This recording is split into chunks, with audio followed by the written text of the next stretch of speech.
आप एक काम बताइए जो आपने शिलान्यास किया हो अपने समय और आज फीता काट रहे हो। तो क्या कैंची जी भी फीता जी भी कौन है? एक काम बता दीजिए। समाजवादी के काम नहीं जो समाजवादी ने शुरू किए और आप काटने पहुंच गए कैंची लेके, टक टक टक करके जो योगी जी लिए कैंची घूमते रहते हैं ना बीजेपी के नेता। कहां समाजवादी काम है, लाओ काटे। कौन सा हॉस्पिटल बनाए काटे, कौन सा एक्सप्रेसवे बनाए काटे, कौन सा यहां पे स्टेडियम बनाए काटे, कौन सी योजनाएं काटे। एक योजना बता दीजिए जो आपने शुरू की हो, आपने खत्म की हो, बताइए आप एक योजना। सुधांशु जी एक बताइए प्रोजेक्ट। चैलेंज है। मुझे लगता है अनुराग जी आवेश और आवेग में आकर लगता है कि मानसिक नहीं शारीरिक संतुलन में उनका अस्थिर होने लगता है, वो हिलने डुलने लगते हैं बोलने में। अब मैं अगर एक बोल दूंगा तो एक ही योजना बताऊंगा और आपके दिल पे चोट तो नहीं लगेगी अनुराग जी। एक योजना बताइए क्या है? आपने हज हाउस बनाया था, हमने श्री राम जन्मभूमि का शिलान्यास किया है और उसका पूरा और भव्य काशी की शुरुआत हमारे जमाने में हुई और कल प्रधानमंत्री इसका लोकार्पण करने जा रहे हैं। बस यही अंतर है। आपके में हज हाउस का लोकार्पण हो रहा था, प्रधानमंत्री जी 13 दिसंबर को भव्य काशी और दिव्य काशी का हमने प्रोजेक्ट पूछा था, आ गए आप कहानी बताने आ गए, बता दिया। कैसा लग रहा मान्यवर?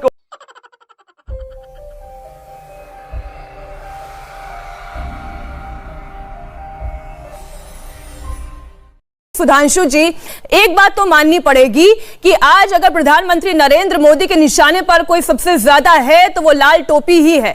हर बयान में जितना पुरजोर तरीके से अखिलेश यादव पर टिप्पणियां आती हैं, इसको तो आप मानेंगे ना कि सबसे बड़े कॉम्पिटिटर इस वक्त समाजवादी पार्टी है उत्तर प्रदेश में।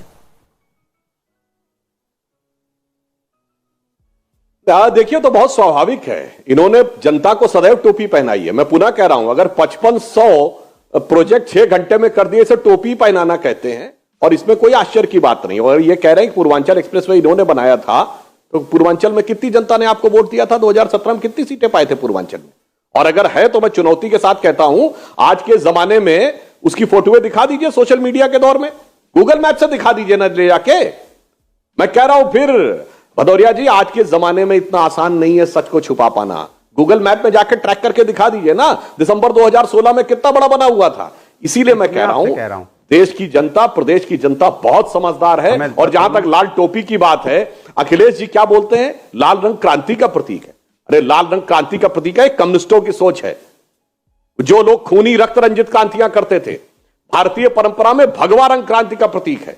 यह भगवा रंग है जो जिसको पहनकर भगत सिंह फांसी पे चढ़े थे, जिसको पहनकर रानी लक्ष्मीबाई रण में कूदी थी, जो गुरु गोविंद सिंह जी के ध्वज के ऊपर था, जो छत्रपति शिवाजी महाराज के ध्वज के ऊपर था, जो महाराणा प्रताप के ध्वज के ऊपर था। और इसीलिए भारत के राष्ट्रीय ध्वज में वह भगवा रंग सबसे ऊपर है। और हम सब ने स्कूल में पढ़ा है, वो त्याग और बलिदान का प्रतीक है। मगर अफसोस कि ये विदेशी मानसिकता से ग्रस्त लोग जो कि सदैव टोपी पहनाने में लगे रहते हैं, उन्हें लाल रंग क्रांति का प्रतीक नजर आता है। और जिन जिन देशों में लाल क्रांति हुई है, ये लाल सलाम वालों ने अपने ही लोगों को ज्यादा मरवाया है, चाहे रूस हो, चीन हो। और इन्होंने भी जब सत्ता आई इनकी, तो इन्होंने राम भक्त कार सेवकों को मरवाया, इन्होंने भी अपने लोगों को गोली चलवा के ज्यादा मरवाया। इसलिए लाल रंग दमन और खूनी क्रांति का प्रतीक है। मैं बोल लूं, और भगवा रंग त्याग और बलिदान की एक उत्कर्षवादी क्रांति का प्रतीक।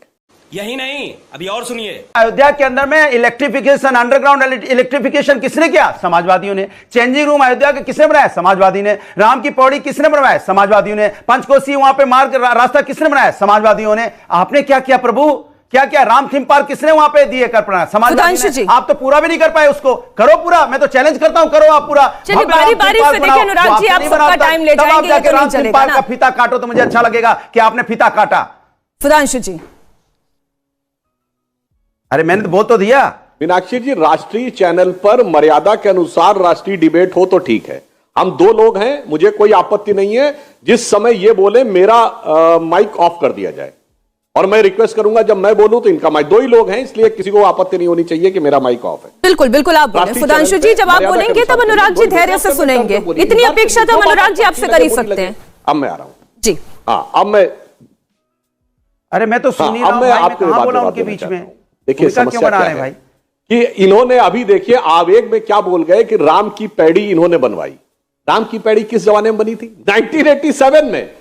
मुलायम सिंह यादव पहली बार मुख्यमंत्री बने 4 दिसंबर 89 को, और बनवा दिए पहले से। ऐसे गिनाने लगते हैं धारा प्रवाह में। कोई भी जाके आजकल चेक कर सकता अनुराग जी, इसीलिए मैं कह रहा हूं आज के जमाने में ऐसे बोल के निकल जाना, आप साइकिल आपकी सवारी है फटफटिया की तरह बोल के निकल जाना इतना आसान काम नहीं है मान्यवर। राम की पैड़ी कांग्रेस के जमाने में बनी थी, मैं बिल्कुल ईमानदारी से यह बात कहता हूं। अब मैं दूसरी बात के ऊपर आता हूं। आपके जमाने में पूर्वांचल किसके लिए जाना जाता था? अबू सलेम, छोटा शकील, मुख्तार अंसारी, अतीक अहमद। हमारे जमाने में किसके लिए जाना जाता है? गोरखपुर का एम्स, फर्टिलाइजर का कारखाना, आजमगढ़ में, वो आजमगढ़ जहां से मुलायम सिंह यादव जी कितने लंबे समय तक सांसद रहे, वहां विश्वविद्यालय का शिलान्यास हुआ है, मगर अब हुआ है। आपको पता है आप लोग 14 साल सरकार में रहे, सबसे ज्यादा अगर 28 साल में कोई पार्टी की सरकार रही है, इन 28-29 साल में तो सबसे ज्यादा समाजवादी की डायरेक्ट सरकार रही है। और जो आप गठबंधन में रहे कांग्रेस के साथ, वो तो एक अलग है कि केंद्र में जब राष्ट्रपति शासन था तो भी आप उसमें शामिल थे। खैर, अब मैं कह रहा हूं इसके अलावा चाहे कुशीनगर में भगवान बुद्ध के परिनिर्वाण स्थल के ऊपर अंतर्राष्ट्रीय एयरपोर्ट बना, चाहे काशी विश्वनाथ का कॉरिडोर, चाहे अयोध्या का कॉरिडोर, पूर्वांचल एक्सप्रेसवे। अब आप देखिए पूर्वांचल की यह तस्वीर देखिए, पूर्वांचल की यह बदलती हुई तस्वीर देखिए और एक पूर्वांचल की आपके जमाने की तस्वीर देखिए। हां, आपके जमाने में भी विकास का कार्य हुआ, मैं एक्सेप्ट करता हूं। आपके इटावा के दौर से लखनऊ और दिल्ली दोनों को जोड़ने वाली सैफई में जगमगाता हुआ महोत्सव हुआ।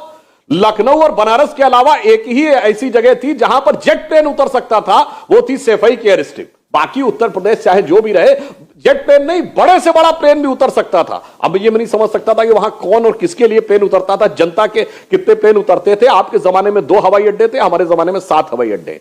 इसलिए मैं बताना चाहता हूं कि ये सारे के सारे विकास के कार्य हमने किया। भाई किसानों के आपको अलग से बताएंगे।